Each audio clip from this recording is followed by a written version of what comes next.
starting with two E.K. Morrison books. And I think this is in the Love Light Farms series. Or I don't know what the series is called, but yeah, that's the books that start with the Love Light Farms book. So this one's business casual. And it's about a girl who isn't looking for love. And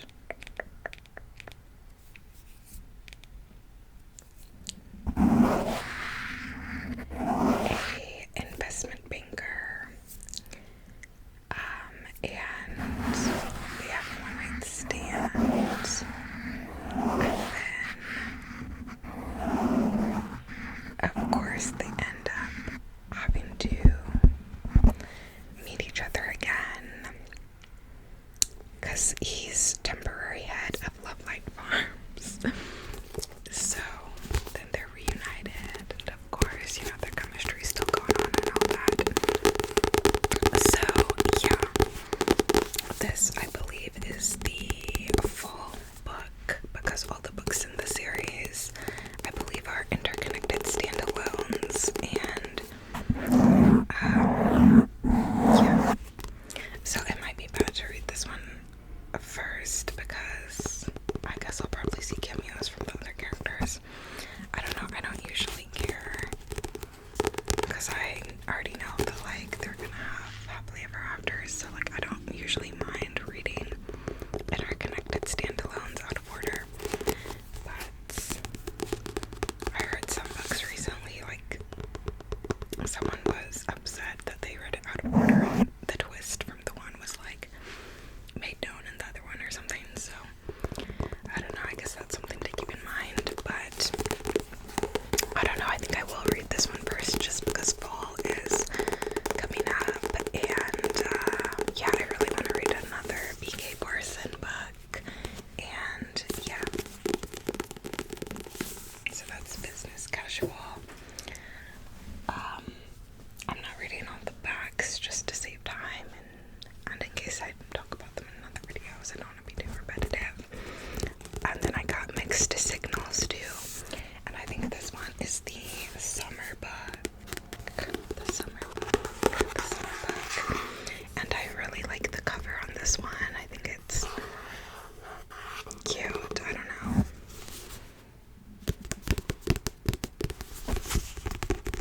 And this one has a small town baker and a handsome local teacher in a sunny rom-com.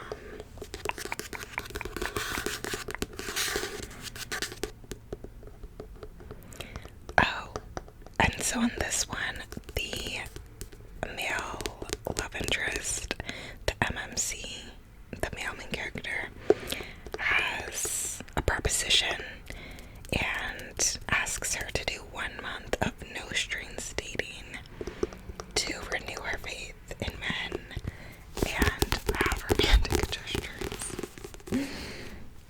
So that sounds like a fun premise. And she rates his romantic game. All the benefits of dating without the added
Yeah, it's about a blackout in the summer. So in this novel, the authors celebrate the beauty of six couples and the unforgettable magic that can be found on a sweltering, starry night in the city.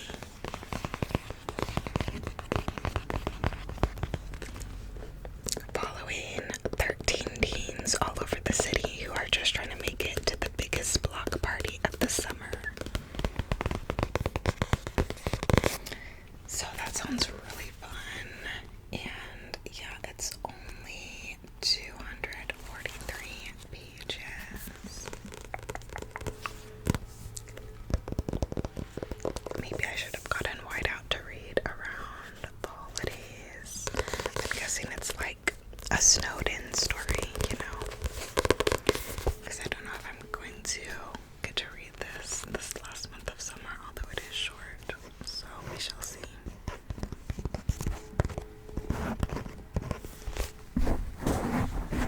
Here's the train.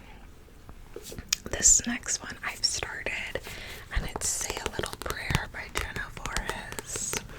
This one follows a girl who gets sent to a church camp.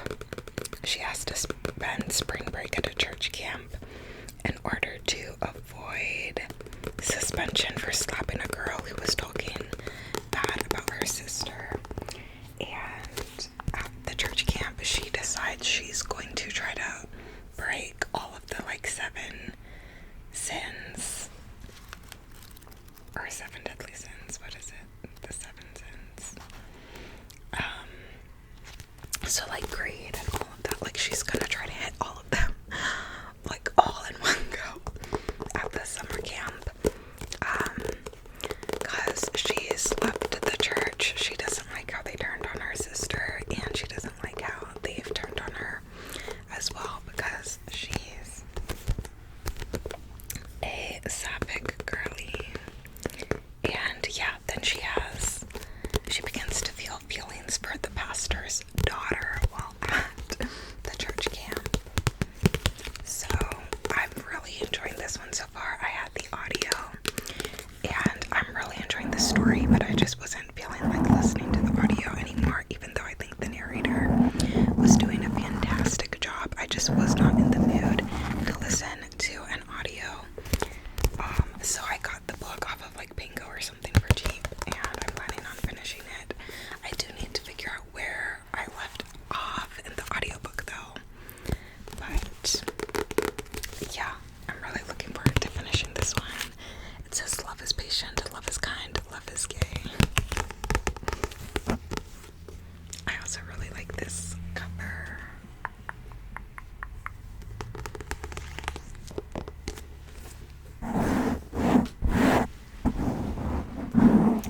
And then this one kind of has a similar vibe. It's Gay the Pray Away by Natalie Nadas, which is obviously like a flip on the other saying that's like pray the gay away, so it's flipping it the other way. I love the cover for this one too, actually. It's kind of giving me like Studio Ghibli whimsy. This one says Valerie Danners is in a cult. She just doesn't know it yet. But when she stumbles upon a queer romance novel at the library, everything about her life, centered around a fundamentalist Christian homeschooling group, is thrown into question. And to make things even more complicated, there's a new girl in town. Riley is rebellious, kind-hearted, and impossibly cool, as the two bond over being multiracial teens in their very white and very religious community. Valerie finds herself falling in love. Soon Valerie and Riley are exchanging notes in secret and stealing kisses behind the church, but even as their romance blooms, Valerie knows that they're trapped. If Valerie wants a chance at writing her own story, she must choose between staying with the family she fears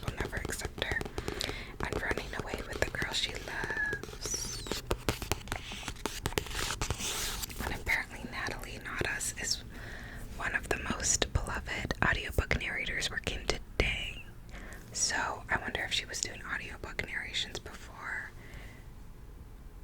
she wrote this. But I'm super excited for this. It's short. Again, it's only 245 pages.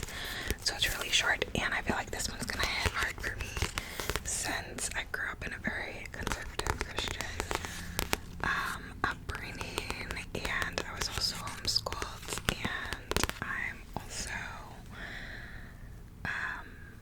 biracial, so I feel like I'm really gonna relate to this one probably. So yeah, I'm super excited for this.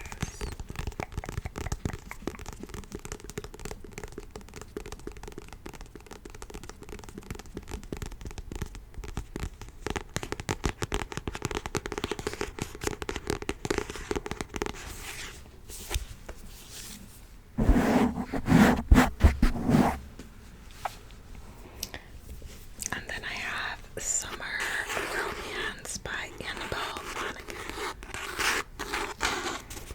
which I've heard really good things about this book and this author, and I've never read anything by her. I think this is a like lit-fic romance, but kind of like lit-fic-y instead of like only romance. It says Allie Morris is a professional organizer whose own life is a mess. Her mom died 2 years ago. Her husband left and she hasn't worn pants with a zipper in longer than she cares to remember. And then no one's more surprised than her when she takes off her wedding ring and puts on pants with hardwire overalls count, right? She meets someone, or rather her dog, pees on him. Wow. Ethan smiles like her pants are just right, like he likes what he sees. He looks at her like she's a younger, braver version of herself. And the last thing Nellie single mom really needs to make her life messier is to make her feel messier, but there's no harm in a little summer romance. It's there. So she's a single mom too.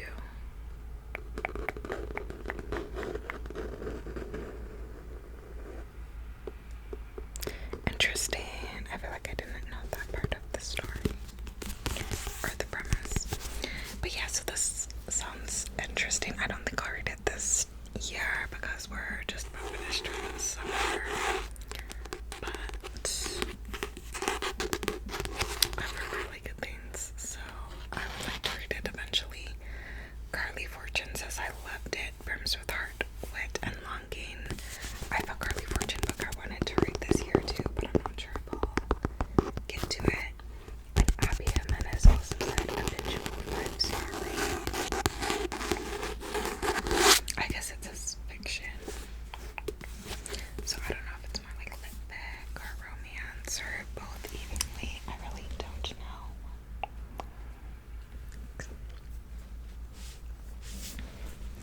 I really don't know.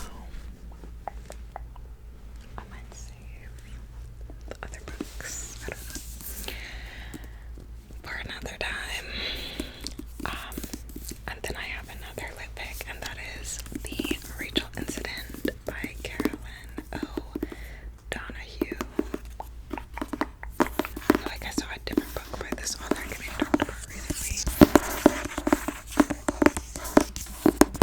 I've been wanting to read this one forever. It's one of those lit picks that has been on my radar, but I just haven't got to. And then I was like, maybe if I get the physical book, I'll actually like see it and like think to read it. But it says, okay, but Rachel's a bookstore, working at a bookstore. She meets James. It's love at first sight. James invites Rachel to be his roommate, and they begin a friendship that changes their lives forever. They run throughout the streets and maintain a bohemian existence while the threat of financial crash looms before them. Rachel falls in love with her married professor, Dr. Fred Burns, and James helps her defy guys are reading at their local bookstore with the hope that she might seduce him afterwards. But Fred has other desires. So begins a series of secrets and compromises that intertwines the fates of James, Rachel, Fred, and Fred's glamorous, well-connected Burgoy's wife, aching with unrequited love, shot through delicious, sparkling humor. The Rachel incident is a triumph. A brilliantly funny novel about friends, lovers, Ireland and chaos, and a young woman desperately trying to manage all three. So that sounds good. I really love books by Irish authors typically. I just read Sunburn last month, which is also by an Irish author and set in Ireland, and it was just so good. And Normal People is one of my faves. Sally Rooney is one of my fave authors. And I just feel like I have yet to be disappointed by a book by an Irish author. So I'm really excited for this. Specifically Litvic. Like Litvic written with like Irish humor and Irish wit. I feel like just hits every time.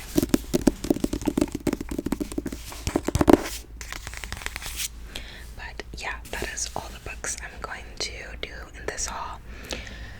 I have another stack